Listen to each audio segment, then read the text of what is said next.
அன்று சகோதர சகோதரிகளை உங்களுடைய பொது காலத்தில் 15ஆம் ஞாயிறு அன்போடு வரவேற்கின்றோம். தேவையில் இருக்கின்ற எல்லாருமே நம் சகோதர சகோதரிகள், நமது அயலார் என்கின்ற மனித நேயத்தின் அடிப்படையில் இன்றைய நற்செய்தி வாசகங்கள் வாழ அழைக்கப்படுகின்றது. நலசமாய உண்மையில் இயேசு யாரெல்லாம் நமக்கு அருகில் தேவையில் துன்பத்தில் இருக்கின்றார்களோ அவர்கள் எல்லோருமே நமது அயலார், நம் சகோதர சகோதரிகள். அவர்களுக்கு உதவி செய்வதே கிறிஸ்தவர்களின் அடிப்படை அழைப்பு என்று நடத்துகின்றார். நமது குடும்பங்களில், நமது பணித்தளங்களில் துன்பத்தில் வாடுகின்ற பலர் இருக்கின்றார்கள், தேவையில் இருக்கின்ற பலர் இருக்கின்றார்கள். இவர்களுக்கு நாம் அயலாராக இருக்கின்றோமா, உறவினர்களாக இருக்கின்றோமா என்று சிந்தித்து பார்க்கலாம். தவறை நேரங்களுக்காக மனம் வருந்தி மன்னிக்க வேண்டும்.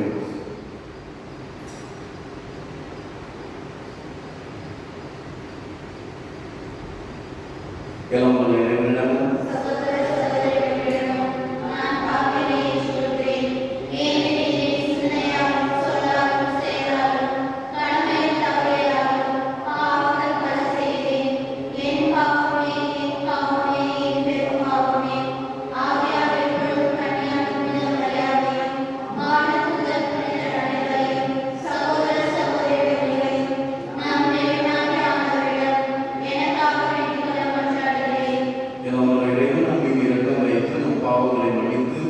நம்மை நிலைப்பாடு அழைத்து சென்றதாக. ஆண்டவரே இரக்கமாயிரும், கிறிஸ்துவே இரக்கமாயிரும், ஆண்டவரே இரக்கமாயிரும். உன்னதங்களிலே கடவுளுக்கு மாற்று சொல்லாக.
தவறு நடக்கும் நன்றிக்கு திரும்பி வர அவர்களுக்கு உமது உண்மை மொழியை காட்டுகின்றேன்.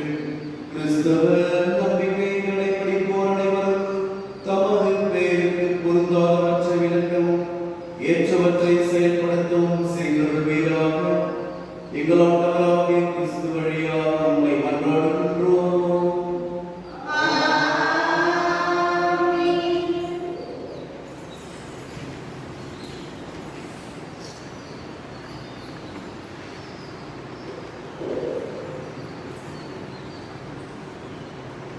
முதல் வாசகம். நீ அதை நிறைவேறுமாறு வார்த்தை உனக்கு மிக அருகில் உள்ளது. இணைச்சட்ட நூலிலிருந்து வாசகம். அதிகாரம் 30. இறைவார்த்தைகள் 10 முதல் 14 முடிய. மோசே மக்களை நோக்கி கூறியது: உன் கடவுளாகிய ஆண்டவரின் குரலுக்கு செவிகொடு.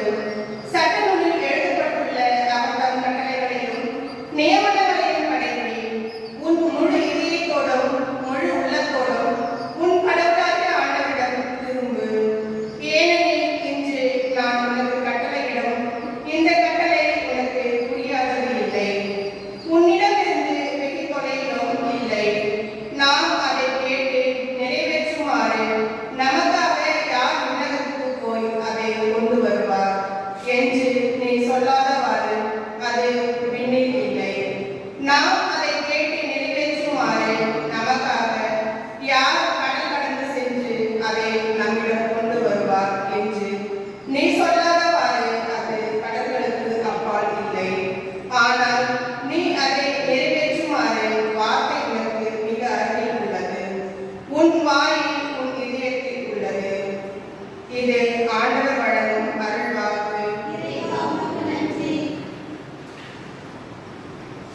பதிலுரை பாடல் பல்லவி. கடவுளை நாடி தேடுவோரே உங்கள் உள்ளம் ஊக்கமடைவதாக. கடவுளை நாடி தேடுவோரே உங்கள் உள்ளம் ஊக்கமடைவதாக. ஆண்டவரே, நான் தக்க காலத்தில் உம்மை நோக்கி விண்ணப்பம் செய்கின்றேன். கடவுளே, உமது பேரன்பின் பெருக்கினால் எனக்கு பதில்மொழி தாரும். துணை செய்வதில் நீர் மாறாதவர். பல்லவி. கடவுளை நாடி தேடுவோரே உங்கள் உள்ளம் ஊக்கமடைவதாக. ஆண்டவரே, எனக்கு பதில்மொழி தாரும். உம் பேரன்பு நன்மை மிக்கது. உமது பேரிரக்கத்தை முன்னிட்டு என்னை நோக்கி திருப்பும். பல்லவி. கடவுளை நாடி தேடுவோரே உங்கள் உள்ளம் ஊக்கமடைவதாக. எளியோனின் சிறுமைப்பட்டவன், காயமுற்றவன், கடவுளே நீர் அருளும் மீட்கும் எனக்கு பாதுகாப்பாய் இருப்பதாக. கடவுளின் பெயரை நான் பாடி புகழ்வேன். அவருக்கு நன்றி செலுத்தி அவரை மாற்றிமைப்படுத்துவேன். பல்லவி. கடவுளை நாடி தேடுவோரே உங்கள் உள்ளம் ஊக்கமடைவதாக. கடவுள் சீயோனுக்கு மீட்பளிப்பார். யூதாவின் நற்கலியை கட்டி எழுப்புவார். ஆண்டவருடைய அடியாரை மறைவிடர் அதை தம் உரிமை சொத்தாக்கிக் கொள்வார். அவரது பெயர் மீது அன்பு கூறுவோர் அதில் உறுதியிருப்பர். பல்லவி. கடவுளை நாடி தேடுவோரே உங்கள் உள்ளம் ஊக்கமடைவதாக.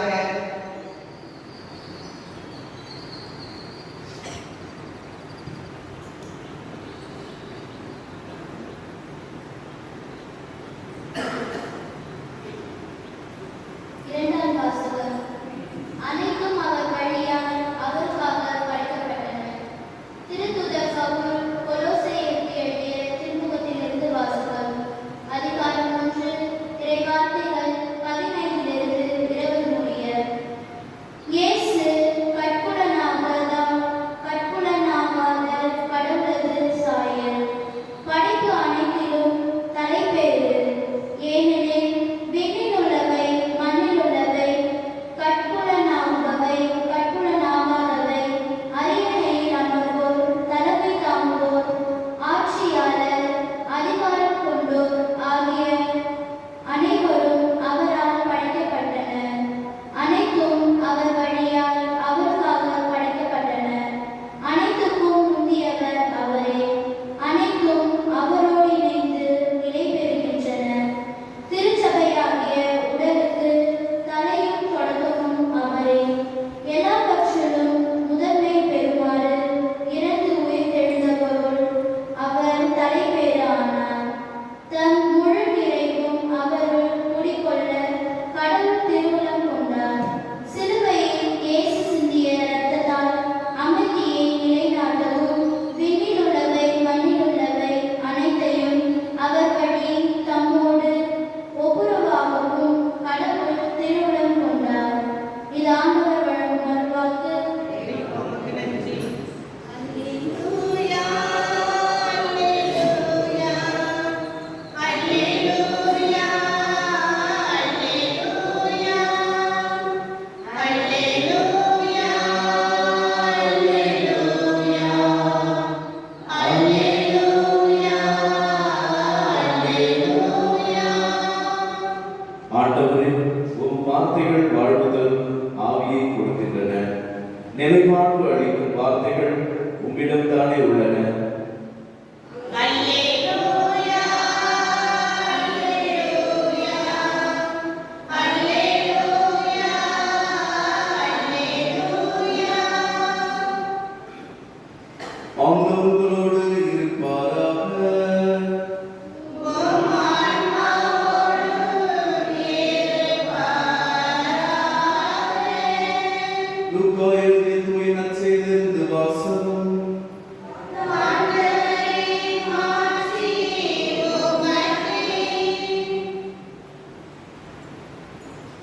அக்காலத்தில் திருச்சட்ட அறிஞர் ஒருவர் எழுந்து இயேசுவை சோதிக்கும் நோக்குடன், போதகரே, நிலைவாழ்வை உண்மையாக்கிக் கொள்ள நாம் என்ன செய்ய வேண்டும் என்று கேட்டார்.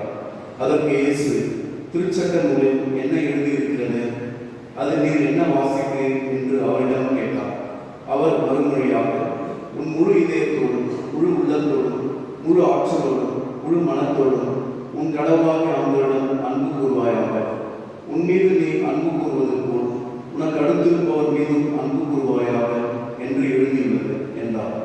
இயேசு சரியாக சொல்லி, அப்படியே செய்யும், அப்பொழுது வாழ்வீர் என்றார்.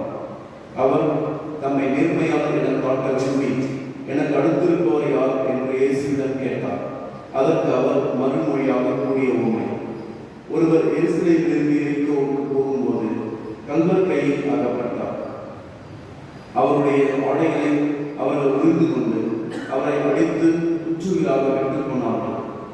குரு ஒருவர் தற்செயலாக அவ்வழியே வந்தார். அவர் அவரை கண்டது மறுபக்கம் விலகிச் சென்றார். அவ்வாறே லேவியர் ஒருவரும் அவ்விடத்துக்கு வந்து அவரை கண்டதும் மறுபக்கமாக விலகிச் சென்றார். ஆனால் அவ்வழியே பயணம் செய்து கொண்டிருந்த சமாரியர் ஒருவர் அருகில் வந்து அவரை கண்டபோது அவர் மீது பரிவு கொண்டார். அவர் அவரை அணுகி காயங்களில் திராட்சை மதும் எண்ணெயும் பார்த்து அவற்றை கட்டி தாம் பயணம் செய்த விலங்கின் மீது ஏற்றி ஒரு சாவடிக்கு கொண்டு போய் அவரை கவனித்துக் கொண்டார். மறுநாள் 2 தெனாரியத்தை எடுத்து சாவடி பொறுப்பாளரிடம் கொடுத்து, இவரை கவனித்துக் கொள்ளும், இதற்கு மேல் செலவானால் நான் திரும்பி வரும்போது உனக்கு தருவேன் என்றார். கல்வர் கையில் அகப்பட்டவருக்கு இம்மூவரும் எவர் அடுத்திருப்பவர் என உமக்கு தோன்றுகின்றது என்று இயேசு கேட்டார். அதற்கு திருச்சட்டர் அவருக்கு இரக்கம் காட்டியவரே என்றார். இயேசு, நீர் போய் அப்படியே செய்யும் என்று கூறினார். ஆண்டவரின் அருள்வாக்கு.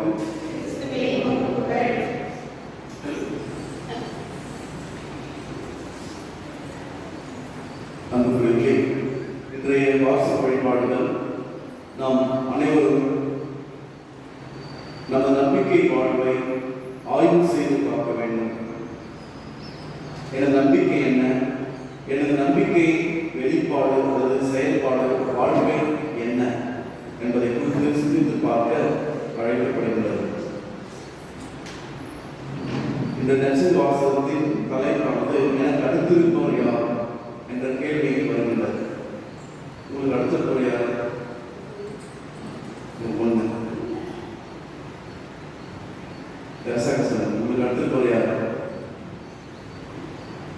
யாரும் இல்லையா? மங்களம் பின்னாடி சொல்லுங்க. உங்களுக்கு அடுத்திருப்பவர் யார்?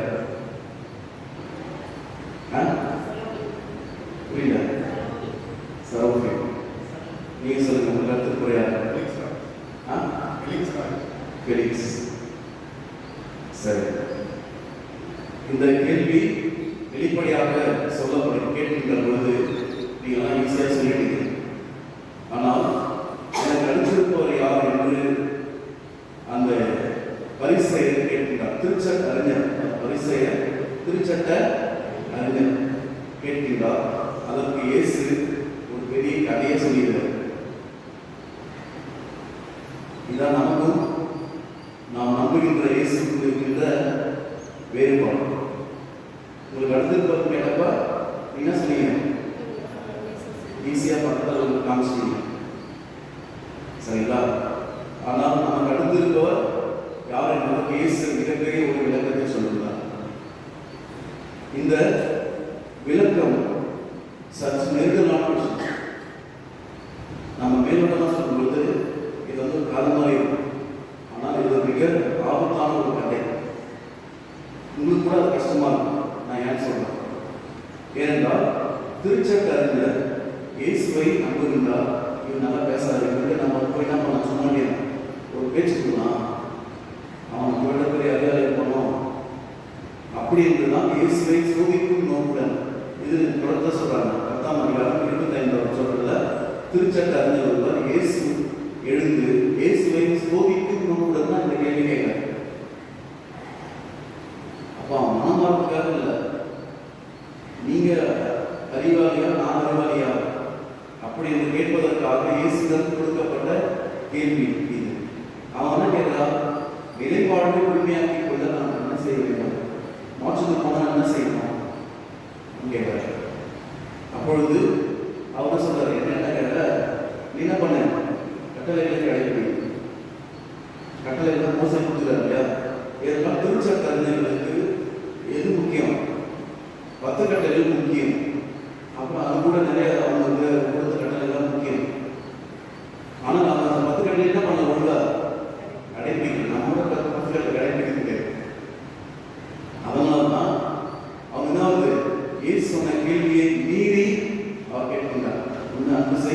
உனக்கு அடுத்தவருக்கு அன்பு செய், கடவுள் அன்பு செய். 10 கட்டளையில் சுருக்கம் வருது இல்லையா? 10 கட்டளை 2 கட்டளை அடங்கும். முதலாவது என்ன பண்ணோம்? எல்லாம் சொன்னதாக கடவுளை அன்பு செய்வது. ரெண்டாவது உன்னை அன்பு செய்வது போல உன்னை மதிக்கிறது போல உன்னை அன்பு செய், உன்னை மதி அப்படின்னு சொன்னார். இதோட என்ன பண்ணலாம்? சரி சார், நீங்கள் அது மேலே அறிவாளி தான் அப்படின்னு சொல்லி என்ன பண்ணிடலாம்? என்ன பண்ணிடலாம்?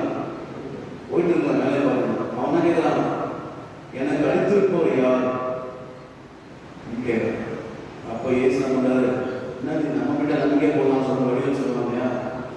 நம்ம கிட்ட நமக்கே போகலாம். ஆனால் என்ன பண்றாரு? கதை சொல்றாரு. அந்த கதை ரொம்ப ஆபத்தான கதை. அதை நான் சொல்றேன். முதல்ல குரு பொறுத்த போறார். யுத சமயத்தில் குருவானவர் ஆன்மீக காரியங்களை நிறைவேற்ற வேண்டும் அப்படின்னு இருக்கு. ஆனால் மக்களின் கவனியும் வழியில் என்ன பண்ணிடலாம்? அடிப்பட்டு கிடக்கிறார். நீங்க அந்த குருவானவர் எனக்கு என்ன முக்கியம்? பூசம் முக்கியம். ஞாயிற்றுக்கிழமை நான் பூசிக்கணும். ஒரு தாத்தா நான் போன என்னைக்கும் காலையில் இருக்கிறார். என்ன பண்ணணும்? ஏதிக்குமா ஏற்படாது? நான் ஏதே நான் என்ன பண்ணல? இன்னொரு தாத்தா அண்ணன் பொழுது அவர் யாரும் சொல்ல மாட்டான். அவர் நிறுத்தி கேட்டார், ஆடி பண்ணார். நான் என்ன பண்ணிட்டேன்? புஸ்தகம் தெரிஞ்சிச்சு. கூட இருந்த ஒரு வயசானவங்க ஒரு 2 பேர், ஒரு பிள்ளை எங்களை இது பண்ணான். நான் யாரே இருக்கேன். அந்த தாத்தா தான் வயசானவர். ஆனால் அவர் வீட்டில் அப்போ நான் என்ன பண்ணுறேன்? அவரை சொல்கிறார், நான் தான் பக்கத்து வீடு எனக்கு கூட்டு போவேன். ஆனால் நான் என்ன பண்ண தெரியாது. என்னடா நம்ம ஏதோ அவங்க நம்ம டிரைவர் ஓனர் பேர் பேசுறாரு சார், நீங்கள் ஏற்ற முடியாதுன்னு சொல்லிட்டு நான் வந்தேன். அவங்களாம் ஏற்று தாத்தா ஏற்ற இதை என்ன கேட்டார்? அப்போ நான் பண்ணால் சரியா தப்பா? சரியா? வயசான தப்பு. இது இதான் பிரச்சனை. இயேசு உலகில் கிறிஸ்துக்கு வளர்ப்பாங்க. ஒரு குருவானவர் உதவி செய்யணும். என்ன சொன்னீங்கன்னா, சாமியார் பார்த்தியா கை கட்டினாலும் தான் போகலாம், சாமியார் சொல்லுவாங்க. சொல்லிங்கன்னா சொல்ல மாட்டீங்களா? பார்த்தீங்கன்னா சொல்லுவோம். அப்போ எனக்கு நான் லேட் பண்ண வச்சிங்களேன், எனக்கு நான் இங்கே லேட் ஆகும். அங்கே போனீங்கன்னா கேட்டு போடுவாங்க. அப்புறமா அதை போய் என்ன பண்ணாங்கன்னா அந்த சாமியார் எப்போ லேட்டாக வரணும். இது என் கஷ்டம். நகரத்துக்கு அவங்க கஷ்டம், வண்டியில் போகிறவங்களுக்கு என் கஷ்டம். அங்கேருந்து வரும்போதும் கேட்டு போடுறாங்க, இங்கேருந்து போகும்போதும் கேட்டு போடுறாங்க. நான் என்ன பண்ணுறேன்? அங்கே 8 மணிக்கு மேலே போனாங்க. சாமியார் 8 மணிக்கு இல்லைனா 10 மணிக்கு பூஜை பண்ணிக்கிறாங்க. ஆனால் 10 மணிக்கு பூஜை முடியாது. ஆனால் என்ன சொல்கிறாங்க? சும்மா சொல்ல வேண்டியதுனா சாமியார் தான் திருப்பியை காட்டக்கூடாது அப்படின்னு சொல்லுவாங்க. அது மாதிரி அவங்க ஒரு குருவானவர் உதவி செய்ய வேண்டும் என்ற ஒரு முத்திரை அவருக்கு குத்தப்பட்டிருக்கின்றது. செய்யணுமா செய்ய செய்யணும். முத்திரை குத்தப்பட்டிருக்கு. ஒரு சாமியார் பண்ணலையா, ஒரு பெரிய மனுஷன் இது செய்யலையா அப்படின்னு நான் கண்டிப்பாக கேட்பாங்க. ஆனால் குரு என்ன பண்ணாரு? அவர் என்ன பண்ணாரு? தற்செயல வழியே வந்தார். அவரை கண்டது மறுபக்கம் விலகி சென்றார், உதவி செய்தார். குருவானவர் சமயத்தை கற்றுக் கொடுப்பவர், சட்டத்தை அறிந்தவர், சமயத்தின் சாதத்தை உணர்ந்தவர், நம்பிக்கை உள்ளவர், கடவுளை நம்புகின்றவர். எல்லாமே ஒரு டெசிக்னேஷன், எல்லாம் சட்டம் தெரிஞ்சது. ஆனால் குரு என்ன பண்ணல? உதவி செய்யல அப்படின்றார். இரண்டாவது பார்க்க லேவியர் இருக்கிறார். லேவியர் என்றவர் நம்ம கேட்டிங்ஸ் மாதிரி. கேட்டிங்ஸ் என்ன பண்ணுவார்? தம்பி ஆட்டோ ஓடுவீங்க, கொஞ்சம் ட்ராப் பண்ணணும்னா என்ன பண்ணுவாங்க? என்ன பண்ணுவீங்க? பூசை டைமில் ஃபோன் பண்ணுறாங்க. பார்த்தியா? அவர் என்ன சொல்றாரு? அப்போ அவர் என்ன முக்கியம்? பூசை முக்கியம் இல்லைப்பா, ரொம்ப பூசை கிடையாது, நம்ம செத்துவார்கள். என்ன சொல்லுவீங்க? என்ன சொல்லுவீங்க? முடிச்சிருந்தா நாட்டா உற்சாக வண்டி கிடையாது. முடிக்கலாம் வண்டி மூசை பார்த்தா நீங்கள் பார்த்துங்க மூசை கூட்டு போயிடுங்களா? கண்டிப்பாக சொல்கிறார். பரவாயில்ல. ஆனால் அந்த வழி என்ன பண்ணுறாரு? அவரும் அவ்விடத்தில் வந்ததும் அவரை கண்டதும் மறுபக்கமாக விலகி சென்றார். அது நிறைய காரணங்கள் இருக்கு. லேவியர் வந்து அவர் சர்வீஸ் போகிறாங்கனாக்கா பணத்தை பார்க்கக்கூடாது, அடிப்பட்டவங்க பார்க்கக்கூடாது. இது கூட சொல்லுவாங்க இல்லையா, நல்ல காரியத்தை என்ன பண்ணக்கூடாது, என்ன பார்க்கக்கூடாது, இதெல்லாம் நம்மளே வச்சுக்கணும். அது நிறைய காரணங்கள் உண்டு. அதுபோல இவர்களும் மனிதத்தை விட்டு இந்த மூட நம்பிக்கை, பழைய பழக்க வழக்கங்கள். அவங்க எங்களை ஒரு அம்மா இறந்தாங்க, அவங்க இறந்து 3 நாள் அப்படியே சொன்னாங்க, வாழ்வுடைய அம்மாவையும் சொன்னாங்க, உயிரோட இருந்தாலும் அவங்க நடக்க மாட்டாங்க. செத்து பேர் தான் பண்ணுவாங்க. நீங்க சொல்ல போனோம் உயிரோட இருந்தாலும் என்ன பண்ண முடியாது, நடக்க முடியாது. ஆனால் இறந்த உடனே அவங்க எங்க வந்து எல்லாம் கூட்டாங்க. அதுபோல நம்ம என்ன பண்றோம், இப்படிப்பட்ட சட்டங்கள் எல்லாம் வச்சிருக்கோம். அப்போ 2 பேரும் யாரு? யூதர்கள், சட்டத்தை அறிந்தவர்கள், சட்டத்தை கடைபிடிக்க வேண்டியவர்கள், கடவுளை மக்களுக்கு கொடுக்க வேண்டியவர்கள். ஏசுனா சொல்றாரு, இவங்க 2 பேரும் என்ன பண்ணல, அப்படி செய்யல. அவங்க என்ன செய்யணுமோ அதை என்ன பண்ணல, செய்யல. சட்டத்தை அறிந்தவர்கள் மக்களுக்கு உதவி செய்யணும், அன்பு செய்யணும், கஷ்டப்படுறவங்களுக்கு உதவி செய்யணும். அதுதான் நீ சட்டத்தை படிச்ச. அப்புறம் எந்த சட்டத்தை படிச்ச அப்படின்னு ஏசு மறைமுகமாக கேட்கிறார். ஆனால் 3வது ஒருத்தர், அவங்க தான் யாரு? சமாரியன். சமாரியன் என்பவன் யூத இனத்தை சேர்ந்ததே கிடையாது, அவுட்காஸ்ட். சரிங்களா? அவன் யூத இனத்தை சேர்ந்தவர்களே கிடையாது. சட்டத்தை சட்டமே அவனுக்கு தெரியாது. புரியுங்களா? குருவுக்கும் சமாரியனுக்கும் வித்தியாசம். அவன் யூத இனத்தை சேர்ந்தவன் கிடையாது. அவன் சட்டத்தை கடைபிடிக்க வேண்டிய அவசியம் அவனுக்கு இல்லை. சட்டமும் அவனுக்கு தெரியாது. சட்டத்தை கடைபிடிக்க வேண்டிய தேவையும் அவசியம் அவனுக்கு இல்லை. ஆனால் சமாரியன் என்ன பண்றான், வந்து வண்டி நிற்கிறான், கழுதை நிறுத்தி அவன் என்ன பண்றான், அவரை கண்டபோது அவர் மீது பரிவு கொண்டார். இயேசு வார்த்தைகள் என்ன விஷயம் ஆச்சரியமானதுன்னா, ஒவ்வொரு வார்த்தையும் வர முடிகிறது.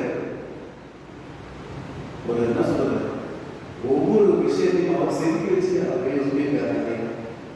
அதை பற்றி நம்ம சொல்லணும்னா நீ ஃபுல்லாக நான் சொல்ல முடியும். மற்ற 2 பேருமே கண்டில்லை, மறுபக்கம் விலைக்கு போறாங்க. இவர் என்ன பண்றாரு, அவர் மீது பரிவு கொண்டிருந்தார். அவங்க 2 பேரும் சட்டத்தை படித்தவங்க, சமயத்தை பற்றி தெரிஞ்சவங்க. ஆனால் இந்த ஆளுக்கு சட்டமும் தெரியாது, சமயமும் தெரியாது. இவர்கள் கடவுளை வழிபட கசியற்றது. இவர்கள் என்ன பண்ணாங்க, யூதர்கள் தான், ஆனால் கலப்பு மற்ற நாட்டினரோட பெண் கொடுத்து பெண் எடுத்தவர்கள். இப்போது நம்ம என்ன பண்ணுவாங்க, நம்ம ஊரில் வேற ஏதாவது சமயத்தை சார்ந்தது, வேற ஏதாவது சாமியை சார்ந்தது கல்யாணம் பண்ணிங்கன்னா நம்ம வேற யாரும் பார்ப்போம். பார்க்குறீங்களா? பார்க்குறீங்களா இல்லையா?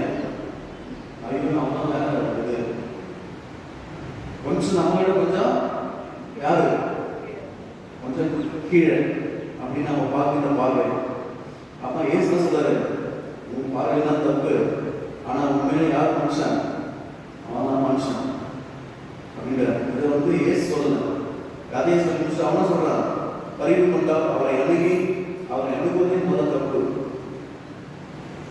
அடிப்பட்டவர்கிட்ட போகக்கூடாது, சட்டம். அவரை அவர் ஏசு சொல்றாரு, எதுலாம் பண்ணக்கூடாதோ அதெல்லாம் இந்த சமாரியம் தான் பண்ணலாம், குரு லேவியரும் பண்ணலன்னு சொல்ல வர்றாரு. புரியுதுங்களா? அப்புறம் வாயுகளில் திராட்சை மதும் எண்ணெய் பார்த்து, இட்ஸ் நாட் டாக்டர். அந்த சமாரியன் என்ன கிடையாது, அவன் தேவைக்கு வச்சிருந்த எண்ணெய், அவன் தேவைக்கு வச்சிருந்த திராட்சை மது குடிக்கிறது இல்லை, தண்ணி இல்லை. அப்போ திராட்சை மது என்பது ஒரு பெயின் கல்வியை சொல்லுவாங்க. இயேசு கூட என்ன பண்ணாங்க? தாகமாக இருக்கின்றது என்கிறார். அது கூட என்ன பண்ணாங்க? எல்லாம் உடம்பு ஒரே வலி, இறங்கிற ஒரே வலி. இது குடிச்சா என்ன ஆகும்?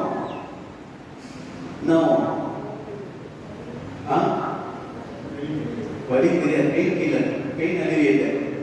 அதனால நிறைய பேர் என்ன பண்ணுவாங்க? குடிச்சுவாங்க. ரொம்ப வேலை செய்ய முடியும். மிலிட்டரிக்காரங்க என்ன பண்ணுவாங்க பார்க்குறீங்களா?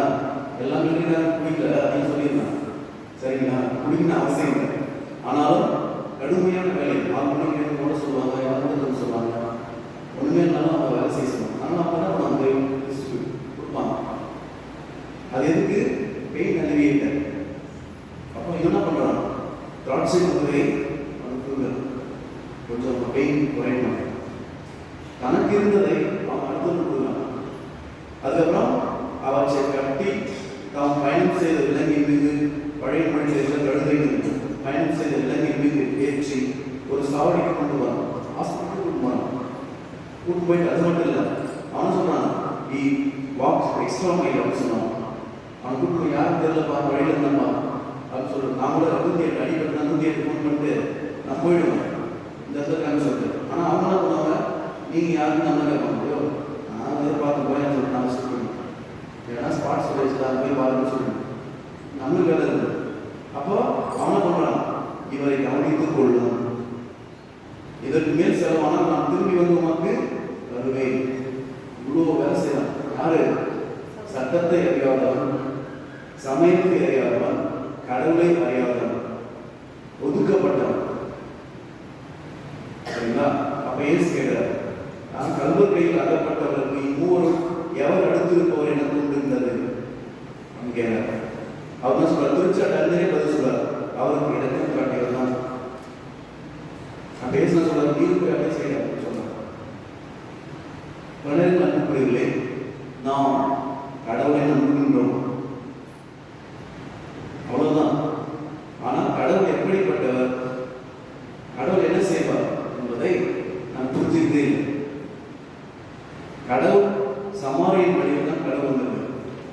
அந்த பையனுக்கு யார் கடவுள்? யார் கடவுள்?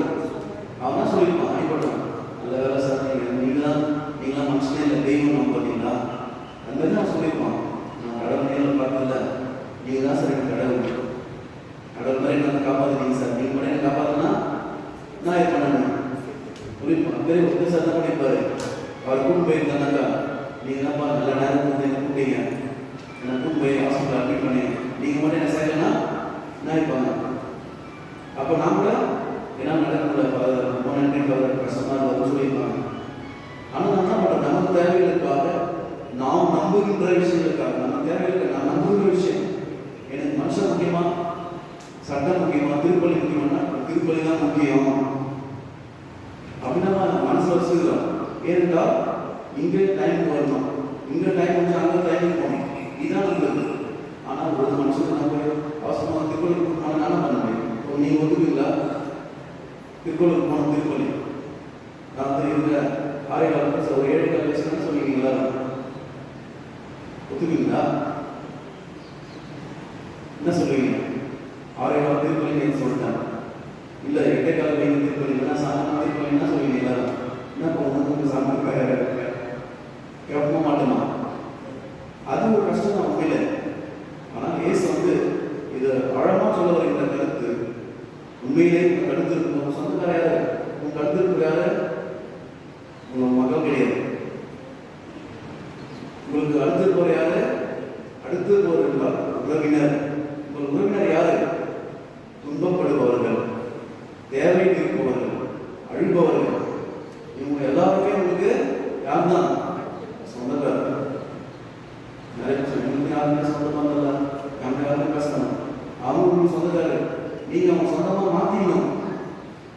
தேவையில் இருப்பவங்க சொந்தக்காரர், தேவையில் இருக்கிற எல்லாருமே உங்க சொந்தக்காரர் தான். அழுகின்ற எல்லாருமே உங்களுடைய உறவினர்கள்.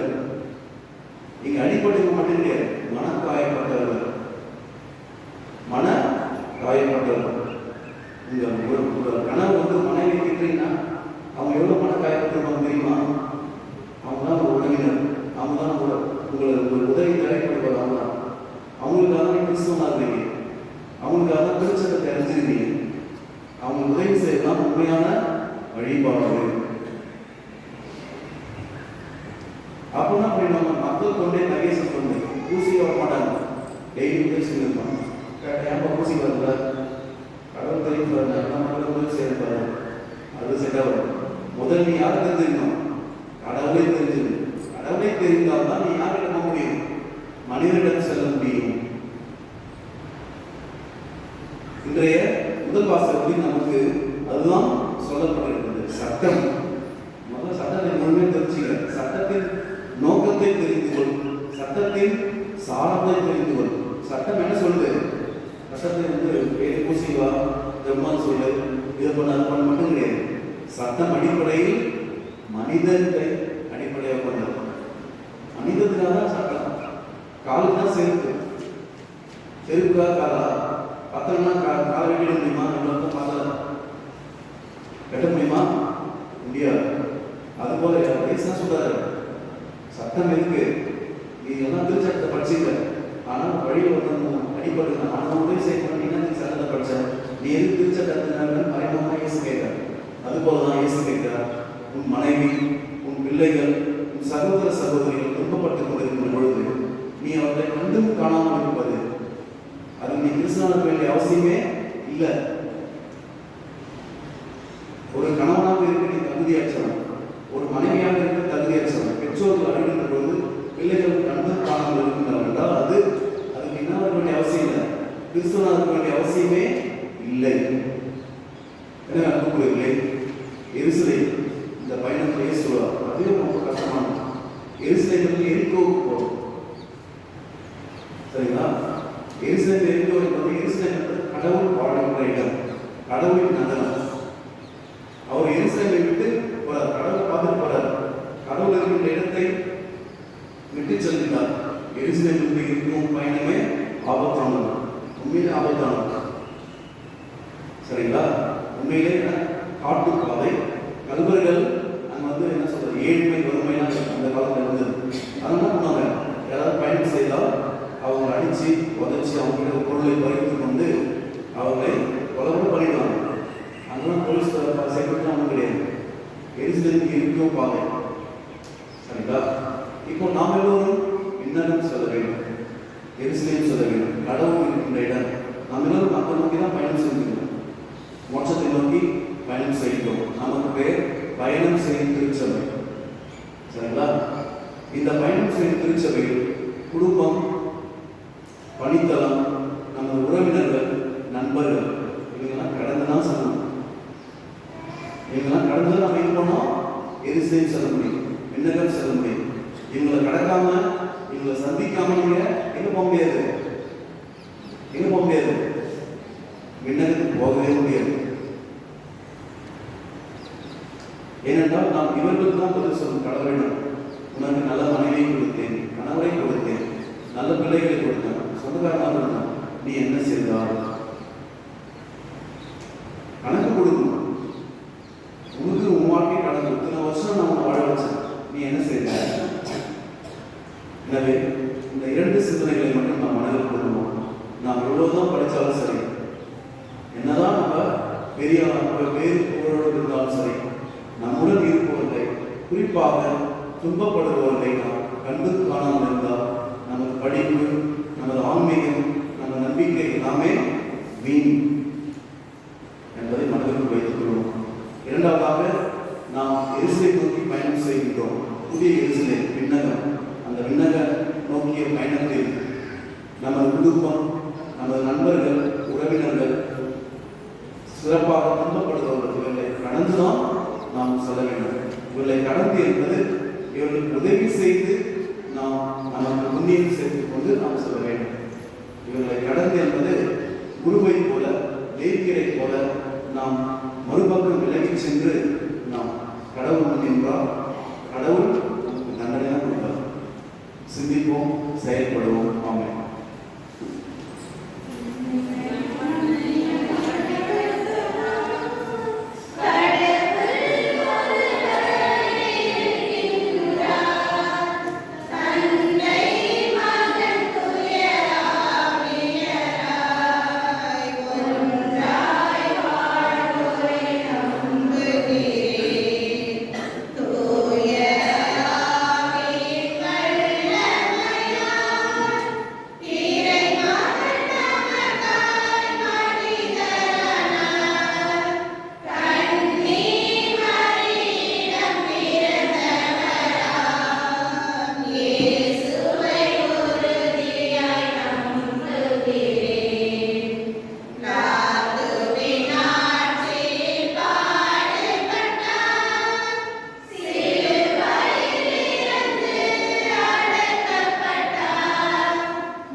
நம்ம தனிப்பட்ட தேவைகள் அனைத்தையும் ஆண்டவர் பார்த்து சமர்ப்பிப்போம்.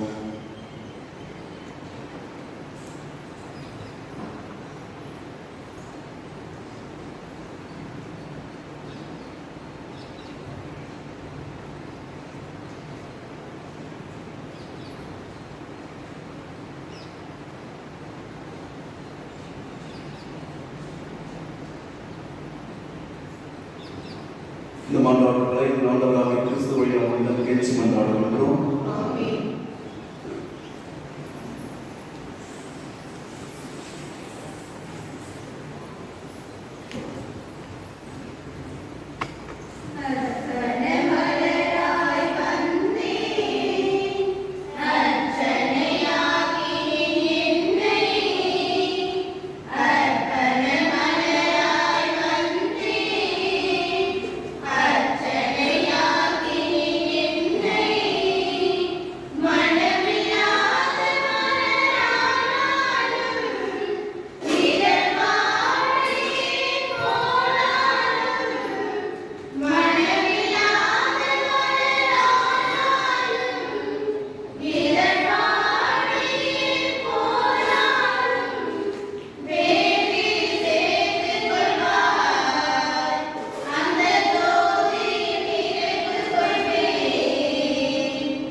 சகோதர சகோதரிகளே, என்னுடைய திருத்துவனுக்கான இந்த வரை எல்லாம் வரை நாம் தந்தை பேச்சுக்காரர்களை கொண்டாடுங்கள்.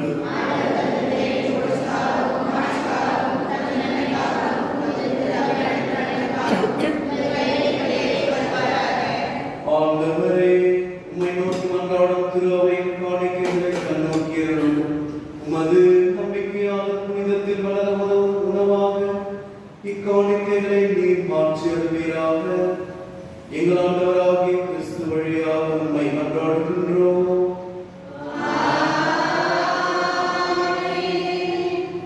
ஆண்டவர் உங்களோடு இருப்பாராக.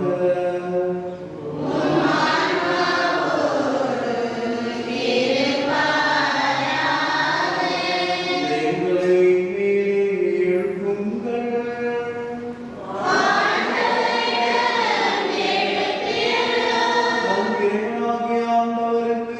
நன்றி கூறுவோம்.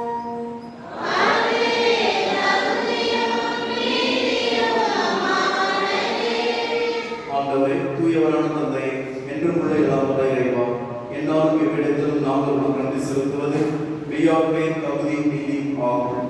எங்கள் கடமை மீட்புக்குரிய செயலும் ஆகும். ஏனெனில் நீர் எங்களுக்கு மீட்பரை அனுப்பும் அளவுக்கு உலகின் மீது பரிமாற்றம் கொண்டீர். அவர் பாவம் தவிர மற்ற அனைத்தும் எங்களைப் போல இருக்க திருவுள்ளம் கொண்டீர். இவ்வாறு திருமகனிடம் செலுத்திய அன்பை எங்கள் மீதும் செலுத்தினீர்.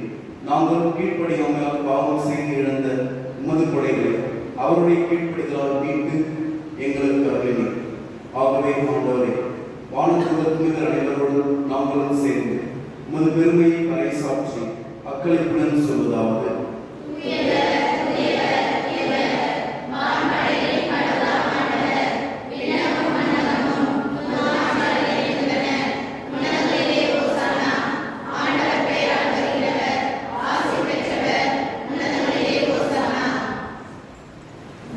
ஆண்டவரே, இந்தியாவுடைய தூயவர், தூய்மை அனைவருக்கும் மூச்சு. ஆகவே இந்த ஆவியை பொழிந்து இக்காணிக்கைகளை தூய்மைப்படுத்த உண்மையும் வேண்டுகின்றோம். இவ்வாறு எங்கள் ஆண்டவர் இயேசு கிறிஸ்துவின் உடலும் இரத்தமும் ஆகிய தீமை மாறுவதாக அவர் பாடுபடவும் கணிந்து தன்னை கையளித்த போது அப்பத்தை எடுத்து நன்றி செலுத்தி அதை பிட்டு தம் சீடர்களுக்கு அளித்து கூறியதாவது, அனைவரும் இதிலிருந்து பெற்று உண்ணுங்கள், ஏனெனில் இது உங்களுக்காக கையளிக்கப்படும் என் உடல்.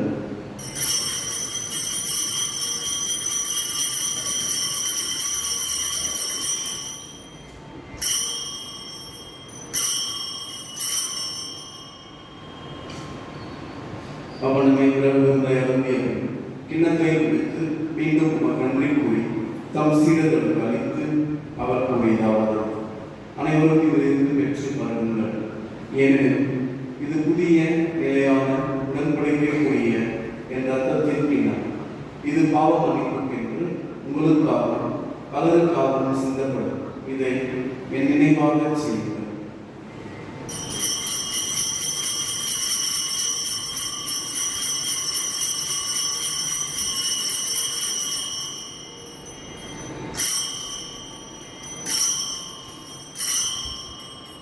நம்பிக்கையின் மறைப்பு. ஆண்டவரே, நீர் ஒருவரும் உமது இருப்பினை எடுத்துரைக்கின்றோம், உமது இருப்பினை எடுத்துரைக்கின்றோம். ஆகவே ஆண்டவரே, நாங்கள் கிறிஸ்துவின் இறப்பினை உயிர்ப்பினை நினைவு கூர்ந்து வாழ்வுதல் அப்பத்தை மீட்பளிப்பு கிண்ணத்தை ஒப்புக் கொடுக்கின்றோம். உம் திருமணம் ஒப்புழையக்கூடிய தந்தவர்களை ஏற்றுக்கொண்டு எனவே நன்றி செலுத்துகின்றோம். மேலும் கிறிஸ்துவின் உடலிலும் ரத்தத்திலும் பங்கு கொள்ளும் எங்களை தூய ஆவியாரோடு சேர்க்க வேண்டும் என உம்மை தாழ்மையுடன் கொண்டாடுகின்றோம். ஆண்டவரை, உலகெங்கும் பரவியிருக்கும் உமது திரு அவையை நினைவு கூர்ந்தருளும். எங்கள் திருத்தந்தை லியோ, எங்கள் பேராயர் பிரான்சிஸ் கலிஸ்ட், எல்லா திருநிலையினர் ஆகிய அனைவரோடும் உமது திரு அவை அன்பில் நிறைவு பெறச் செய்துள்ளது.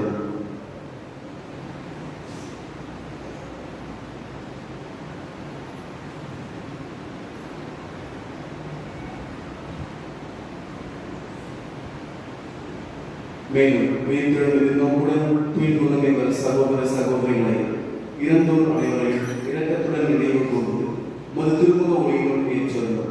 எங்கள் அனைவர் மிகவும் இரக்கமாயும் கடவுளின் கன்னித்தாயான புனித மரியா, அவருடைய கணவரான புனித யோசேப்பு, புனித திருத்துதர்கள், இவ்வுலகில் நமக்கு உகந்தவராயிருந்தோர் ஆகிய புனித அனைவரோடும் நாங்கள் நிலைவாழ்வில் பங்கு கொள்ளும் தகுதி பெற்று உம் திருமகன் இயேசு கிறிஸ்து வழியாக உம்மை புகழ்ந்தேந்தும் வரம் அருள உம்மை மன்றாடுகிறோம். இவர் வழியாக இவர்கள் எல்லாம் வல்ல இறைவனாகிய தந்தை, தூய ஆவியானவரின் எல்லா புகழும் மாற்றி என்றென்றும் உமக்கு உரியதே.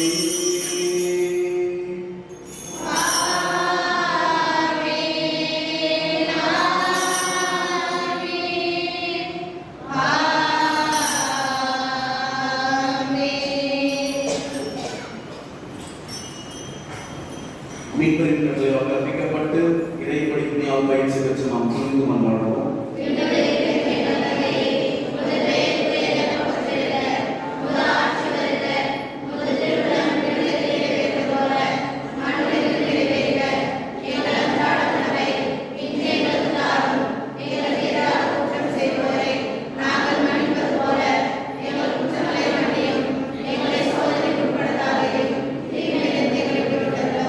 ஆண்டவரே, தீமை அனைத்திலிருந்தும் எங்களை விடுவித்து எங்கள் வாழ்நாளில் அமைதியை கனிவுடன் அருளும் என்றாடுகின்றோம்.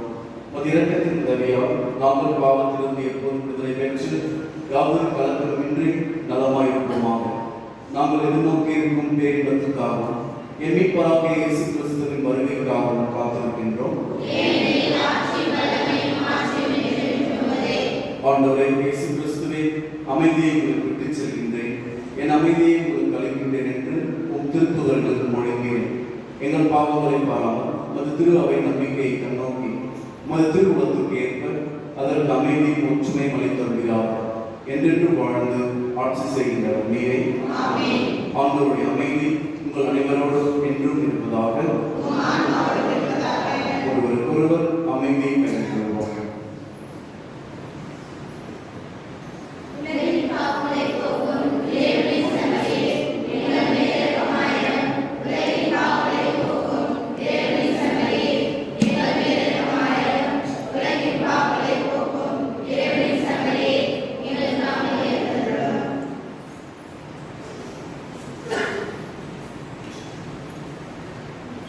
இதோ இறைவனின் செம்மறி, இதோ உலகின் பாவங்களை போக்குகின்றவர். தேவையில், துன்பத்தில், மனக்காயங்களால் வருந்தும் அனைத்து சகோதர சகோதரிகளின் வழிகள் நம்முடன் என்றும் வாழ்ந்து கொண்டிருப்பவர். செம்மறி விருந்து அழைக்க பெற்ற நாம் அனைவருமே பெரு பெற்றோர். தேவி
ஆண்டவரே, உம்முடைய அருட்கொடைகளை பெற்றுக்கொண்ட நாங்கள் உம்மை வேண்டுகின்றோம். இவ்வாறு நிகழ்வுகளில் நாங்கள் அடிக்கடி பங்கேற்பதால் அவற்றின் மீட்பளிக்கும் பயன் எங்களில் வளரச் செய்வீராக. எங்கள் ஆண்டவராகிய கிறிஸ்து வழியாக உம்மை மன்றாடுகின்றோம். ஆண்டவர் உங்களோடு இருப்பாராக.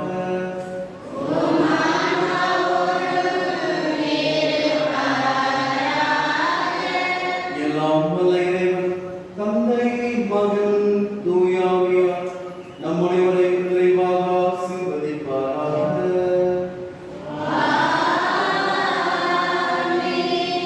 நல்ல சமாரியனை போல் சென்று வாருங்கள், திருப்பலி நிறைவேற்று.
ஞாயிறு அறிவிப்புகள்.